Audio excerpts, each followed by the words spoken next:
হলো সেই ভদ্রদেশের রাজা নামটা রস্যপতি। তার মন্ত্রী সেনাপতিদেরকে লইয়া নিজ রাজভবনের দিকে করেছেন আগমন।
রাজন কিবা হেতু বিষণ্ণ বদন।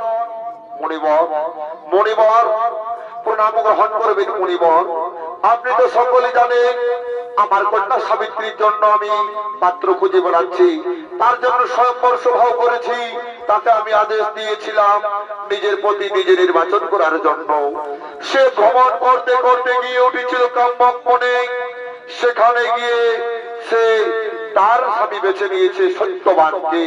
আমি তাতেই খুব চিন্তিত। নারায়ণ নারায়ণ নারায়ণ। মহারাজ, আপনি কি জানেন সে হলো রাজ্যচ্যুত দুষ্মন্ত সেনের পুত্র বনবাসী সত্যবান। তাছাড়া ওই সত্যবানের আউ কিন্তু স্বল্প আউ। অকালেই ঝরে যাবে তার প্রাণ, অকালেই বিধবা হবে সাবিত্রী। তুমি কি তা মেনে নিতে পারবে রাজন? কি বললেন মণিবর? অকালেই ঝরে যাবে ওই সত্যবানের প্রাণ, অকালেই বিধবা হবে আমার সাবিত্রী। না না না না, কোথায় কোথায় সাবিত্রী?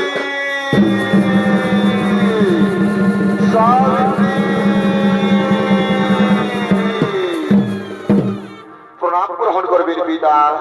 সাবিত্রী, কাম্যক বনে তুমি যাকে স্বামী রূপে বরণ করেছ, তুমি কি জানো? তুমি কি জানো সে রাজ্যচ্যুত দুষ্মন্ত সেনের পুত্র, নাম তার সত্যবান। তার আউ কিন্তু স্বল্প আউ, অকালেই ঝরে যাবে তার প্রাণ, অকালে হবে তুমি বিধবা। আমি পিতা হয়ে তা কিভাবে মেনে নিতে পারবো সাবিত্রী? আমি একজন পিতা হয়ে তা কিভাবে মেনে নিতে পারবো?